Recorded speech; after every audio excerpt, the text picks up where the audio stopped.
l'économie.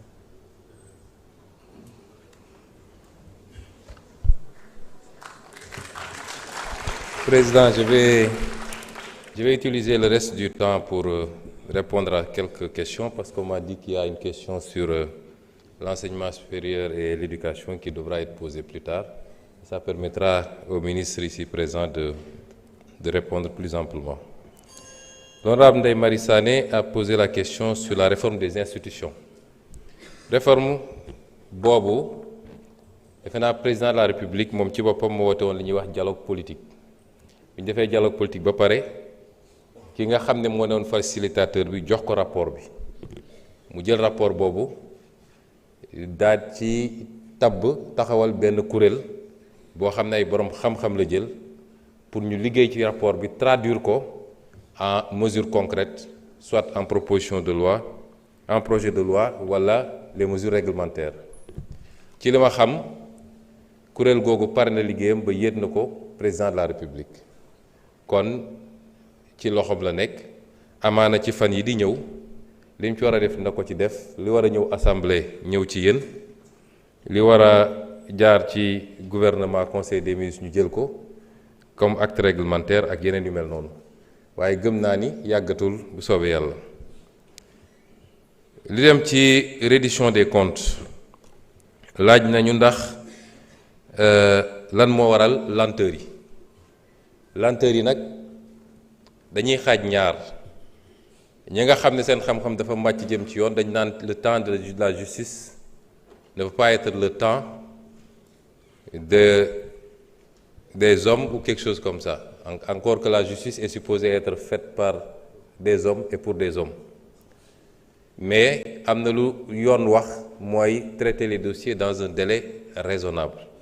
lan mooy délai raisonnable nag lu ñuy apprécier la benn dossiers yi war nañ ko traiter avec rigueur et sérieux nit balaa nga koy jiiñ ba war koo woo ba war koo atte da nga war a def liggéey bu sérieux loolu ñu nangul ko magistrature wala justice ni que parax-paraxe dossier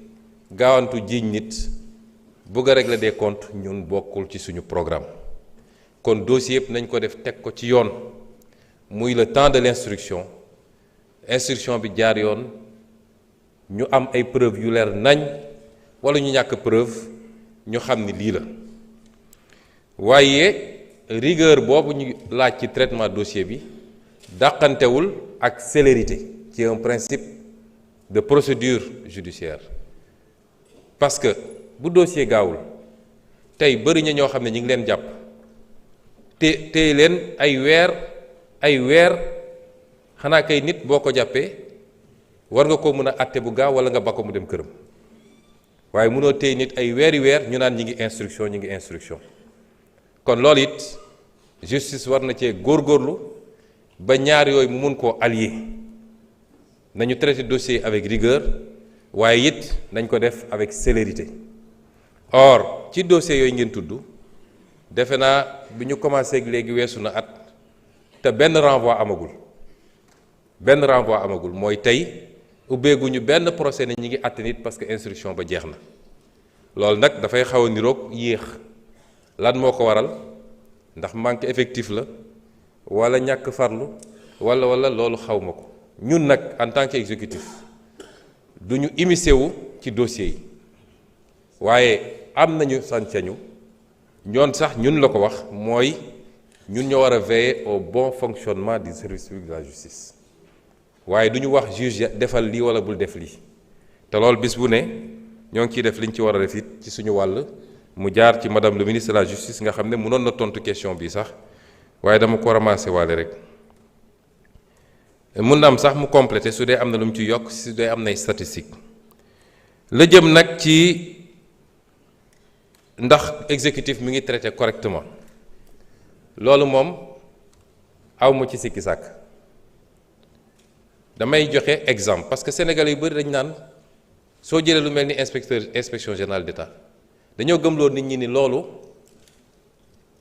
compétence su président de la république kese la moo tax ñenn ñi naan waaw Sonko wax na rapport sangam moom nu mu jotee sa rapport boobu te inspection générale d'État war a rendre compte exclusivement au président loolu ñàkk a xam loi yi la. Inspection générale d'État c'est logé à la présidence bu defee rapport am ba noppi président moo koy jox ordre de mission définir mission bi fixer même période bi bu defee rapport am ba pare communiquer ko ñu mu ko war a communiquer pour contradictoire am ñooñu tontu mu def rapport définitif am def li ñuy wax la note complémentaire def la fiche de synthèse day dem gis président toog ak président ñu jël proposition ñu def yépp benn benn période boobu yépp nag président am na ci sañ-sañ bu bari ndax le décret 2007-809 dafa wax ni président moom rek a am sañ-sañu approuver wala bañ a approuver une proposition moom rek bu ko neexee mu ne proposition bi approuvé naa bu ko neexee mu ne bii approuvé wu ma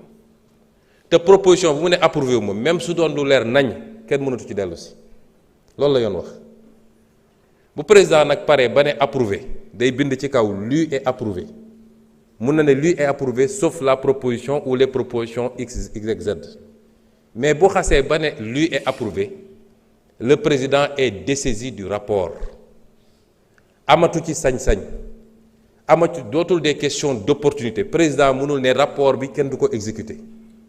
foofu nag loi li mu wax le décret lu mu wax exemplaire numéro 1 président lañ koy jox exemplaire numéro 2 premier ministre lañ koy jox parce que le premier ministre assure l'exécution président mesure yi mu approuvé yëpp c'est des directives immédiatement et c'est le premier ministre qui en assure l'exécution loolu tax mu am un bureau de suivi bu nekk primature ñu affecté fa un IGE moom mooy assurer le suivi de l'exécution l'article 16 du décret dit que l'article 15 du moins que c'est le premier ministre qui saisit les ministres chaque ministre mesure bu ko concerné directive bi moom moo koy saisir c'est le premier ministre qui saisit la Cour des comptes pour les mesures yi ne dañu ne ñu yóbbu chambre de discipline budgétaire loolu compétence su premier ministre la président mënu ko ne doo ko def keneen sañu ko c'est ça la réglementation et bi ñu ñëwee ba léegi amul rapport bu taxaw primature man rapport bu ñëw bu dee luy dem justice ma saisir ministre de la justice bu dee luy dem ci ministère yi ma jox leen bu dee luy dem Cour des comptes ma jox ko sama propre rakk bu ma bokkal ndey ak baay bu ko rapport épinglé ma transféré aw ma ci sikki sàkk rapport yu bëri ñëw na bi ñu toogee léegi les certificats nominatifs d'obligation nga xam ne bokk na ci rapport Cour des comptes ñëw na la CDC ñëw na le FERA ñëw na le fonds de développement routier dañ ko FDTT ñëw na mais yépp transmettre nañu bu nee nag dañ ne rapport bu 16 rapport boobu régime bi ñu fi wuutu moo ko defoon du ñun président bi ñu fi wuutu moo bind lu est approuvé sauf la recommandation numéro 2 mooy li inspection générale d'État ne statut honorariat bi am foofu président d'honneur bi fa nekk ànd ak ay avantages nañ ko supprimer boobu rek la président ne approuvé wu ma ko yeneen yi ca des yépp président da ko approuvé premier ministre bi fi newoon ci jamono jooju te waroon nekk fii honorable Amadou Ba commencé woon na exécuter rapport bi ba bind Moustapha Ba ministre des finances bind Abdoulaye Daouda Diallo président 16 un truc transmettre présidente sortante bi le rapport bind pour ñu saisir la justice yooyu yëpp mi ngi ko bind le 3 juillet 2023 kon rapport boobu du lu ñuy laam-laamee ndax dina dem wala du dem man nag continuité de l'état laa xam moo tax bi ma ñëwee la ma ca war a def naa ko li war a dem ci justice joxe naa ko li war a dem feneen joxe naa ko parce que noonu la war a demee comme yeneen rapport yépp kon amul lu ñuy téye ci rapport ku def ku coupable man xaw ma ko bu demee fi mu war a dem ñoom dinañ ko wax ma am yéene nag ñi mu concerné yépp yal na leen ci yàlla génne ba du ñu coupable dara waaye su ma jotee rapport ñu ne jël nañu koppar bu toll noonu te jaarul ci fenn fu mu war a jaar sama obligation mooy ma transmettre ko te transmettre na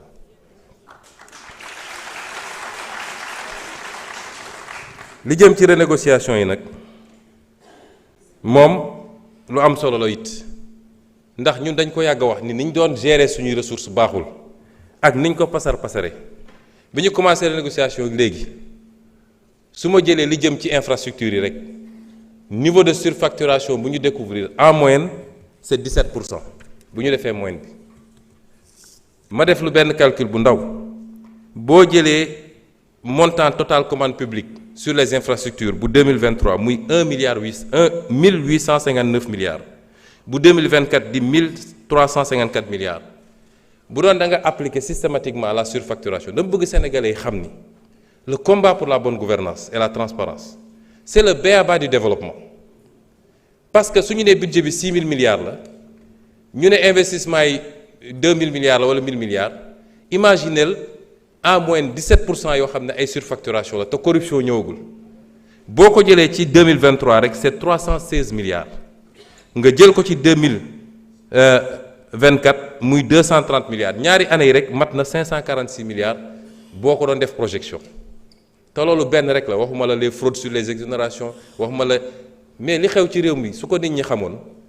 man gëm naa ni minimum 40% du budget est détourné de son objectif dem ci ay poches nit. Donc le premier combat qu'il faut gagner c'est le combat de la bonne gouvernance ñu dugg ci nag sori ci may féliciter le comité bi ci liggéey am ci ay résultats yoo xam ne dinañ ci def point de presse spécialement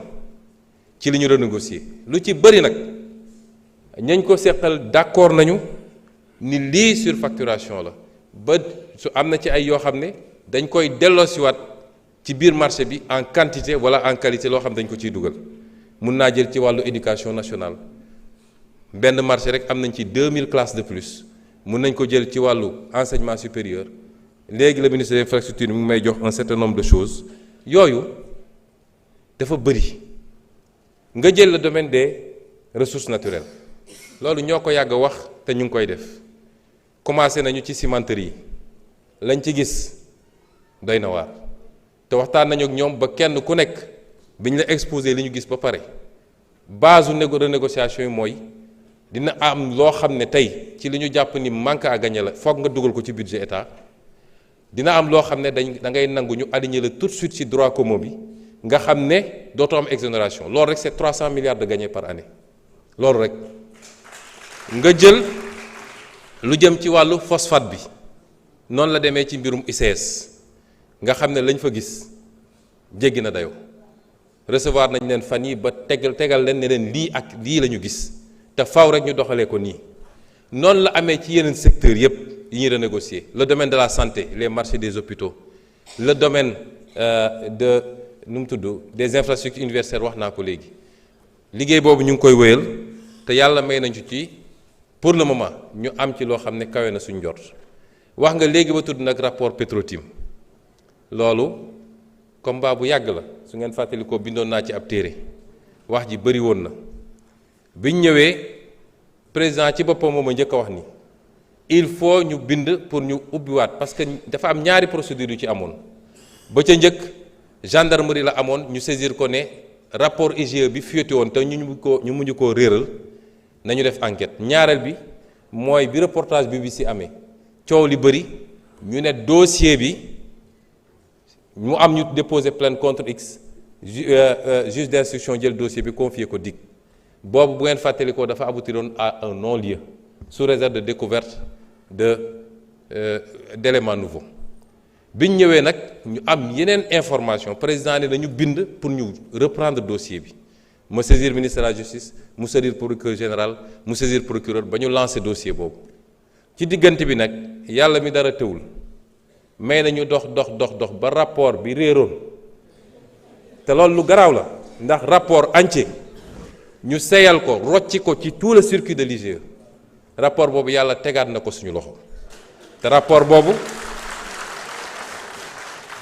boobu li mu wax ak li mu feeñal dafa garaaw moo tax base de travail la amaana dinañu saisir assemblée nationale mu ubbi ci commission d'enquête parlementaire amaana mun nañ ko delloo juge d'instruction procureur mu saisir juge d'instruction pour ñu réouvrir le dossier amaana waaye ak lu ci munti am base bu am solo la pour ñu mën a toog waxtaan parce que ki fi nekkoon président ba muy signé décret bi ci seen régime yéen monsieur Thioye lañ ko la ñu defoon contrat bi ñu toogee ñu saisir IGE ki fi newoon saisir ko ne ko y a corruption sur la base de la dénonciation de Tullow Oil IGE commencé liggéey bi ci diggante bi xam ngeen li ci xew yépp ba mu wëlbatiku gaaw signé décret bi sur une base illégale te décret boobu ci rapport Cour des comptes dañu ne nañu rapporter direct décret bi.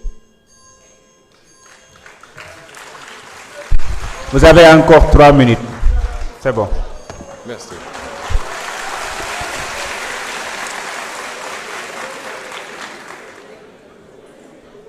Donc dossier yooyu ñi ngi ci te duñu bàyyi parce que alalu Sénégal la tey ñu ngi négocier pour que ñu approvisionnement en gaz local à partir de GTA ñu bañ a di jënd ci ay bateau fu sori ñu ngi ciy négocier ak ñi nga xam ne moom la ñu jox suñu gaz bu ñu sàgganut li ma yàgg a wax ba may nekk opposant te yàlla ngi feeñal lépp tey dinañu toog ñuy exploiter fii beaucoup de ressources naturelles te du am benn impact ci réew mi du ci wàllu impôt du ci wàllu ñu mën a am ci produit bi du ci wàllu responsabilité sociale dans l'entreprise donc yooyu ñu ngi ciy liggéey ñu wax tamit ci wàllu la xaw Guinée boobu duma ci sori parce que dafa relever ci prérogative bu président de la République defe naa démb def nañu communiqué gouvernement CEDEAO def na communiqué waaye lépp li ma ci mën a gàttal rek mooy am na ñun ñëpp sañ-sañ ne nag li xew Guinée ñëpp xam nañ ni combine la te teguwul fenn te la ca gën a gàtt nag mooy benn nañu yeggali processus ba commission ba wax kan moo gañe ñaar ña ñu jàpp rawatina Domingos Pereira nga xam ne du woon sax candidat ñu jàpp ko ba xañ ko ay médicaments nañ ko bàyyi te delloo ko ay médicaments loolu moom du ma ci sori la ca des nag mbirum CEDEAO ak ñoom seen sama xalaat li ma ci xalaat xam ngeen ko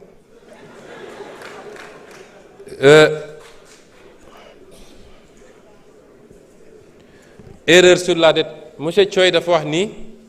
moom dafa am conviction ni am na erreur sur la dette extérieure ba pare ne gouvernement bi na ko prouver déet yow yaa koy prouver yow mi ne am na erreur gouvernement bi joxe na ay chiffres yow mi ne chiffres yi baaxul yaa ko war a prouver parce que Sénégal nag dafa neex gouvernement bi nee na lii la Cour des comptes ne lii la yow soo nee du loolu yaa war a andi preuve bi mais c'est pas nous et sur la dette bancaire intérieure am na lu ma mën a partager ak yow dette boobu moom faw ñu gën cee xuus te chaque jour ñu am ci discussion démb rek avec le ministre des Finances on en a longuement discuté te ma wax naa leen ni l'IGE a rendu son rapport sur les CNO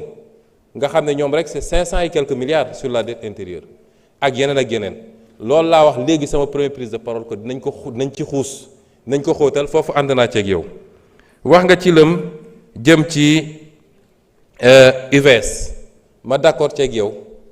loolu man am na lu ma ci waxoon ci arbitrage parce que dafa am d'abord la destination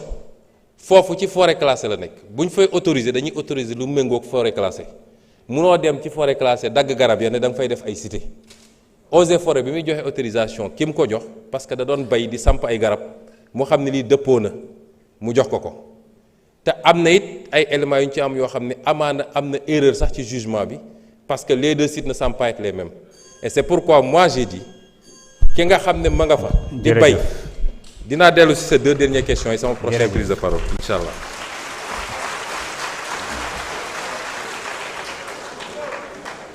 ñu ngi jox kàddu gi honorable Ndeye Awa Dieng Alioune Badara Diagne mën nga waajal.